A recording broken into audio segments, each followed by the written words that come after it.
آپ سب کو میری طرف سے السلام علیکم۔ اسمبلی الیکشن ختم ہوا، میں کشمیر کے سارے لوگوں کا شکریہ ادا کرتا ہوں جنہوں نے کمپین کے دوران مجھے ہر جگہ بہت پیار دیا، ہماری بات سننے کے لیے آئے، ہمیں تعاون دیا، خاص طور سے یوتھ کا کہ جنہوں نے رات دن تمام مصروفیات کے باوجود، تمام ہمارے مخالفین کے حربوں کے پروپیگنڈا کے باوجود جو ہماری کمپین کا حصہ بنے۔ تو اس وقت میرا آپ سے بات کرنے کا 2-3 مدعوں پر مقصد ہے۔ پہلی گزارش یہ ہے کہ کل کاؤنٹنگ ہے، سارے مانتے ہیں، خاص طور سے جو ریجنل پارٹیز خود کو کہتی ہیں کہ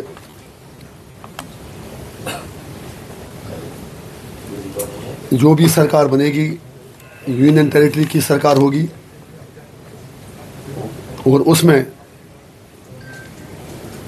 جو الیکٹڈ سرکار ہوگی اس کے پاس اختیارات بہت کم ہوں گے۔ چنانچہ اب الیکشن ہو گئے اور کل میجارٹی کس کے پاس بھی آتی ہے وہ الگ بات ہے، سرکار کوئی بھی بنائے، مجھے صرف اتنی گزارش کرنی ہے، 5 سال ان لوگوں نے کچھ کیا نہیں، گپکار الائنس، سو کال ریجنل پارٹیز۔ اب اگر الیکشن ہوا تو میری ہمبل گزارش ہے، خاص طور سے جو India block, P D P, people's conference, باقی اپنی پارٹی، باقی پارٹیاں، کہ چلے ایک چیز پر آپ تو یونائٹ ہو جائیے۔ ہمیں پتہ ہے کہ انڈیا الائنس کی مجبوریاں ہیں، ووٹ تو انہوں نے کشمیر سے لیے لیکن 370 پر کانگریس نے خاموشی اختیار کی۔ میں اس وقت کوئی بٹرنس ایڈ نہیں کرنا چاہتا ہوں، میری ایک سجیشن ہے ان سب سے کہ جب تک اسٹیٹ ہوڈ ہمیں نہ ملے کوشش کریں کہ نئی سرکار تب تک نہ بنے۔ اگر میجارٹی بھی ملے گی، چاہے کسی اکیلی پارٹی کو ملے، الائنس کو ملے، یا انڈیپینڈنس کا سپورٹ چاہیے یا کسی اور کا سپورٹ چاہیے، تو اچھا رہے گا کہ اگر یہ ساری پارٹیاں ایک پوائنٹ پر فوکس کر کے یونین گورنمنٹ پر یہ کہہ دیں کہ آپ اسٹیٹ ہوڈ واپس دے دیجئے، الیکشن ہو گیا۔ اگر عمر صاحب خود کہتے تھے کہ میونسپلٹی سے زیادہ پاور اس سرکار کے پاس نہیں رہے گا، تو ان پر بھی لازم ہے، پی ڈی پی پر بھی لازم ہے، سب پر لازم ہے کہ کم از کم ایک چھوٹی سی چیز ہے، اتنا بڑا مسئلہ ہے نہیں، مودی جی نے ویسے ہی گول پوسٹ چینج کر دیا، تو تھوڑا سا مل کے یونین سرکار سے کہتے ہیں کہ کم سے کم اسٹیٹ پہلے دیں، تھوڑا سا وقار بحال ہو، اور اگر اس میں انہیں اے آئی پی کا بھی تعاون چاہیے، ہم باقی چیزوں کو چھوڑ کر اس ایک پوائنٹ پر ان کے ساتھ کوآپریٹ کرنے کو تیار ہیں، ارسپیکٹو آف دا فیکٹ کس کو کتنی سیٹیں ملتی ہیں۔